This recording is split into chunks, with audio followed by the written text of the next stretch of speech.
Hi everyone, welcome to my channel mystical magic tarot. नए subscribers को welcome and बहुत बहुत धन्यवाद, ग्रेटिट्यूड मेरे तरफ से। एंड जो लोग अभी तक मेरे साथ जुड़े हुए हो सबको बहुत बहुत प्यार एंड धन्यवाद। आप सबका जो भी मैनिफेस्टेशन है, विश है, वो फुलफ़िल हो जाए, ये मेरा हमेशा प्रेयर में रहेगा।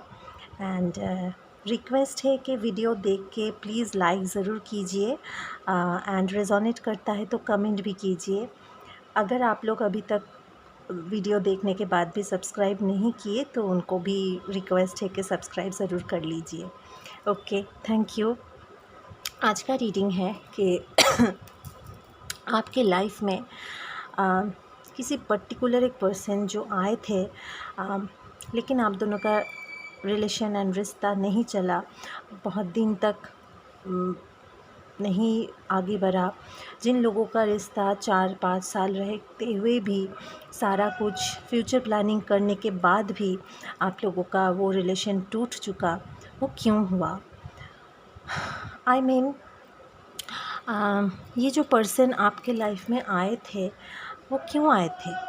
वो क्या सिखाने के लिए आए थे? उनका पर्पस क्या था?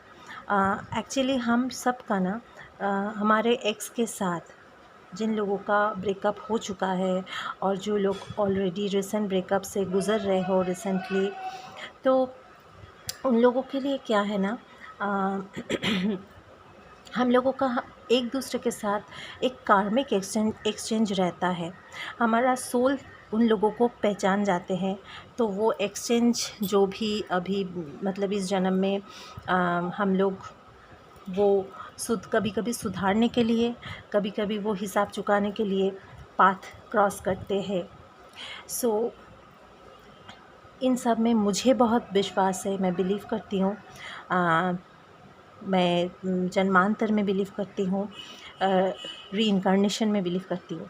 सो जो लोग आप लोगों में से इन चीज़ों में बिलीव करते हो, आप लोग ये वीडियो देख सकते हो एंड अपना जो पर्पस है वो भी आप जान सकते हो कि आपके लाइफ में वो क्या सिखाने के लिए और क्यों आए थे एक्चुअली। ओके, सो ये जनरल रीडिंग है एंड टाइमलेस होगा।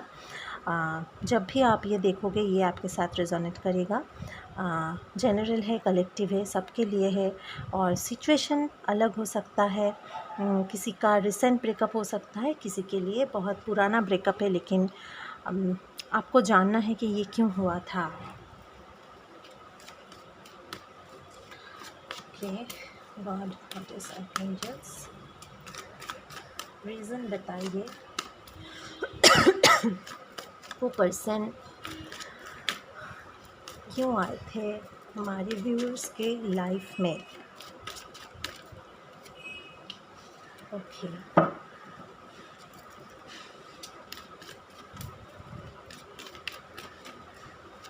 Next card.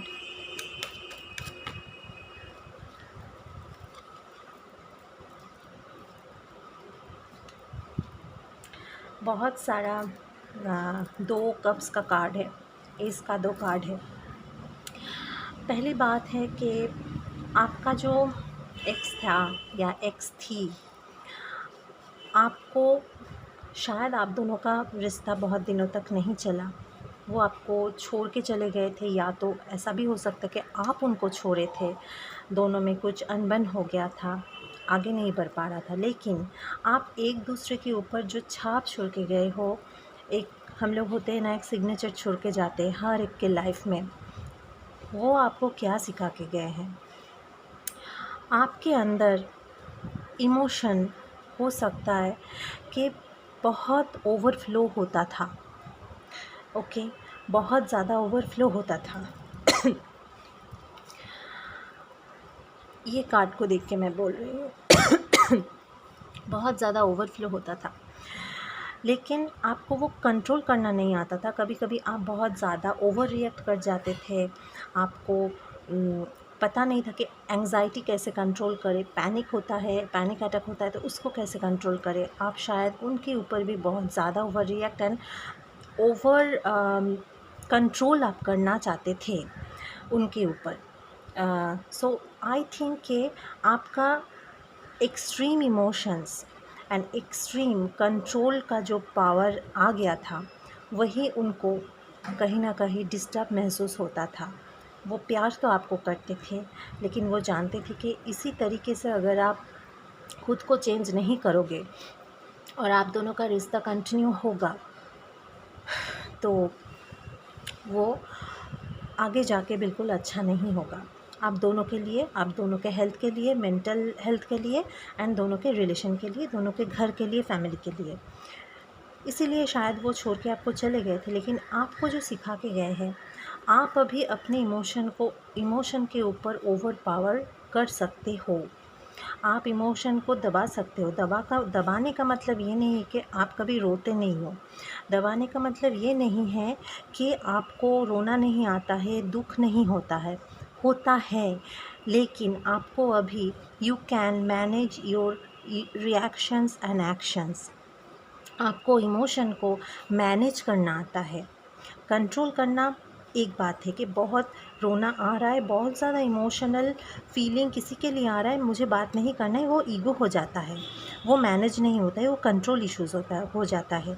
लेकिन आपका जो अभी वो सिखा के गए हैं, उसके चले जाने के बाद आप शायद बहुत दिनों तक रोए हो, आपको कोप अप करने में बहुत ज़्यादा टाइम लगा है। और आप खुद के ऊपर फोकस कर सकते हो। अभी अपना जो फैमिली है, हो सकता है कि आपका बहुत पुराना लव है, पुराना कोई एक्स है, आप खुद फैमिली आपका हो चुका है, उनका भी फैमिली हो चुका है। लेकिन अभी आपको मालूम है कि कहाँ तक किसको इमोशन का जो एक्सप्रेशन है वो कौन सी लिमिट तक दिखा सकते हैं। ओवर इमोशन को हम नहीं दिखा सकते हैं, दिखाना नहीं भी चाहिए, ये आपको मालूम हो चुका है। ओके। एंड एक समय था शायद कि वो बहुत ज़्यादा काम करते थे या बहुत ज़्यादा पढ़ाई में व्यस्त थे, आपके ऊपर फोकस ज़्यादा नहीं डालते थे, तो वो चीज़ आपको खटकता था, वो चीज़ में आप शायद आपको लगता था कि वो आपको टाइम नहीं दे रहे। लेकिन इसमें भी आप लोगों का झगड़ा या आर्गुमेंट होता था। एंड लेकिन वो जाने के बाद आपके लाइफ में जब आप खुद को आपको महसूस हुआ, खुद को फीलिंग आया, ये रियलाइजेशन हुआ कि आपको भी कुछ करना है और कैसे फोकस करना है काम पे, वो चीज़ आप उनसे सीखे हो कि कैसे काम पे सिर्फ फोकस किया जाता है। अगर आप फ्रीलांसर हो, अगर आप कोई बिज़नेस करते हो, तो वही चीज़ वो आपको सिखाया है कि अगर आप पढ़ाई भी करते हो किसी चीज़ के लिए, या गवर्नमेंट ऑफिसर्स हो या गवर्नमेंट जॉब करते हो, लेकिन आप पहले जो थे कि सारा दिन चौबीसों घंटा वही चीज़ आपके दिमाग में घूमता था, आप किसी में फ़ोकस नहीं कर पाते थे। लेकिन आप अभी फ़ोकस्ड हो अपने काम पे, सेल्फ़ लव में फ़ोकस्ड हो। ओके। एंड इतना ज़्यादा बिज़ी रहना, और बिज़ी रहने के बाद जो खुशी मिलता है और कुछ अचीव करने के बाद जो खुशी मिलता है, एक विक्ट्री, ये भी विक्ट्री का कार्ड है। एंड एस ऑफ सोर्ड्स भी विक्ट्री बोलते हैं। सो आपको जो विक्ट्री मिला लाइफ में, आपको करियर ग्रोथ में, जो फिनंशियल ग्रोथ में ग्रोथ हुआ, करियर ग्रोथ हुआ, फिनंशियल ग्रोथ हुआ, एंड जो पोजीशन आपने हासिल किए, तो कहीं ना कहीं वो आपको डायरेक्टली इनडायरेक्टली वो सिखा के गए हैं कि कैसे काम में फ़ोकस किया जाता है।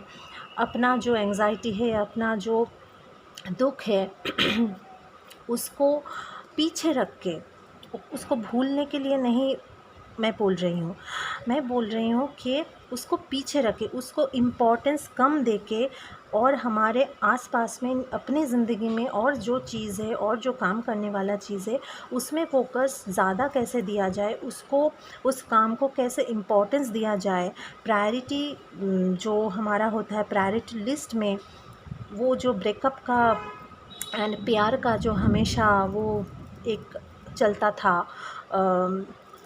दुविधा, ठीक है, वो क्या कर रहा है, क्यों नहीं फ़ोन उठा रहा है 2 दिन से बात क्यों नहीं कर रहा है, ये सारा जो एंग्जाइटी एंड पैनिक आपको लेके आता था, तो आप काम में फ़ोकस नहीं कर कर पाते थे, लेकिन वो आपको अभी मालूम है।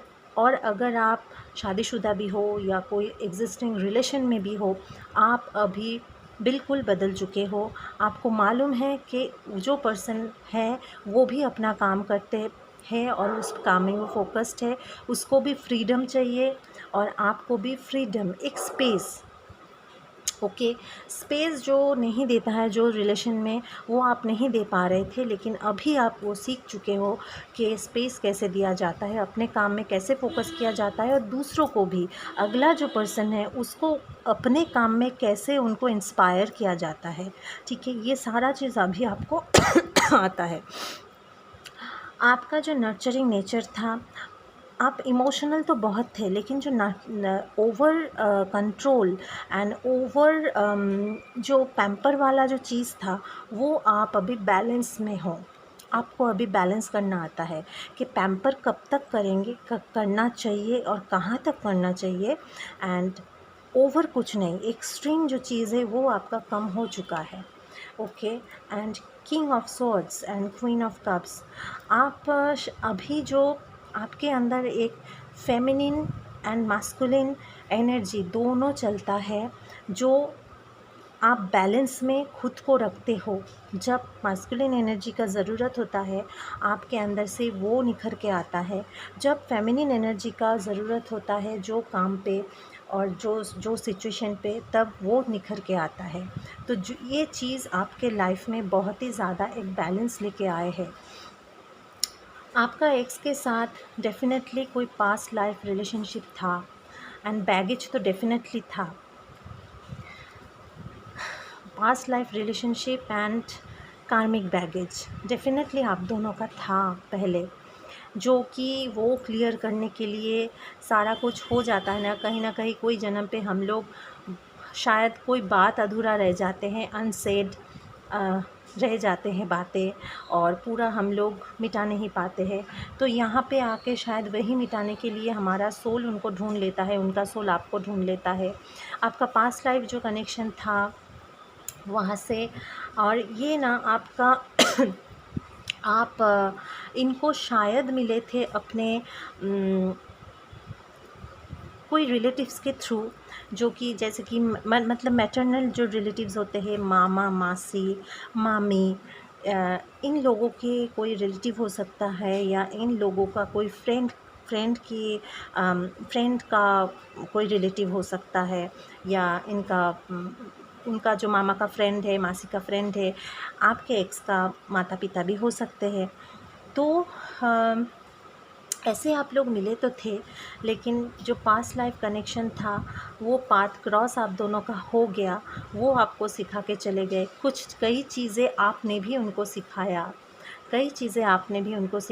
कि सिर्फ वो भी आपसे बहुत सारा कुछ सीखे कि सिर्फ पैसा बनाना और करियर ग्रोथ ही नहीं, बैलेंस उनको भी आपने सिखाया है कि जो हमारा जो एक इमोशनल जो पार्ट है उसको भी कभी कभी नर्चर करना चाहिए, और नर्चर करना गलत बात नहीं होता है। तो एक बैलेंस रिलेशनशिप, एंड इसके बाद में आप अगर उनके साथ अभी भी कनेक्टेड हो और कभी कभी बात भी होता है, तो आप देखोगे कि उनमें कितना चेंजेस आ चुका है। वो अपने फैमिली को या अपना जो रिसेंट पार्टनर है उनको कितना बैलेंस्ड वे में उनको खुश रखने की और ख़ुद खुश रहने के लिए वो कोशिश करते हैं। नेक्स्ट है कि इनडिसिशन में जो आप पहले भुगते थे, जो इनडिसिशन का एक प्रॉब्लम आपका था, वो इनडिसिशन का जो प्रॉब्लम वो अभी आपका ख़त्म हो गया है, क्योंकि आप अभी कभी भी एक फर्म डिसीजन ले सकते हो। पहले आपका ये चीज़ था कि ये करे या ना करे, जैसे कि यहाँ पे आप देख रहे हो, ये लड़की गार्डन का जो गेट है, गेट के अंदर रह के वो सोच रहा है कि बाहर का जो नेचर है, बाहर का जो नज़रिया है कितना सुंदर है, नेचर जो ब्यूटी है वो कितना अच्छा है, वहाँ पे जाए, वो कुछ सोच ही रहा है। लेकिन उनको बटरफ्लाई एंजल्स दिखा भी रहे हैं कि ट्रांसफॉर्म करो खुद को, लेकिन उसको अभी भी वो इंडिसिशन में पहले भुगते थे कि जाए या ना जाए। लेकिन अभी आपका जो स्थिति है कि वो आप ये गेट को छोड़ के आगे जा सकते हो। आपके अंदर एक बहुत अच्छा ट्रांसफॉर्मेशन हुआ है और आपको मालूम है कि इस गेट के बाहर आपके लिए नया चीज़ है, नया दुनिया है जो आपको एम्ब्रेस करना आता है, आगे भी आप करेंगे। ओके एंड जो भी डिसीटफुल एनर्जी पहले आपके लिए था और आपके अंदर जो भी एग्रेशन था, ओके तो वो एग्रेशन भी आपका कम हो चुका है, क्योंकि आप सीख गए हो। आपका एक्स आपको इनडायरेक्टली सिखा के गए हैं कि कभी भी एग्रेसिव होके या एग्रेशन के ऊपर अपना इमोशन को कंट्रोल आपका जो इमोशन है उसके ऊपर आपको बिल्कुल कंट्रोल नहीं था। और डिसीटफुल नेचर आपको कभी कभी लगता था कि आपका पार्टनर डिसीटफुल नेचर के अगर होंगे भी पहले, ओके अगर वो ऐसे नेचर के थे भी, वो भी यही चीज़ सिखाने के लिए थे। तो अभी आपका जो नेचर है कि आप स्ट्रैटेजी मेंटेन करते हो, शायद आप जर्नल करते हो, शायद आप डायरी में लिखते हो, आप मैनिफेस्टेशन लिखते हो, खुद का विश लिखते हो, या तो आप प्लानिंग लिखते हो, खुद का डेली प्लानिंग लिखते हो। और आप किसी का भी स्ट्रैटेजी, कोई डिसीटफुल एनर्जी भी आपके आसपास में होता है, उसका भी माइंड में क्या चल रहा है वो आपको मालूम पड़ जाता है, क्योंकि आपको वो स्ट्रैटेजी खुद आप बनाते हो। और किसी का कोई गलत स्ट्रैटेजी होता है वो भी आपको मालूम पड़ जाता है। ओके तो ये था आपका रीडिंग। ऐसे ही मतलब इस तरीक़ा का रीडिंग मुझे भी बहुत पसंद है। होपफुली कि आपको ये हेल्प करेगा, आप जान पाओगे, क्योंकि हम लोगों के अंदर बहुत सारा क्वेश्चन रह जाते हैं कि क्यों मेरे साथ ऐसा हुआ, क्यों वो मुझे छोड़ के चला गया या चली गई। सो आई थिंक कि ये आपको कई हद तक, कुछ दूर तक आपको हेल्प करेगा। ओके लाइक ज़रूर कीजिएगा और be there with me. Thank you, thank you, thank you, bye.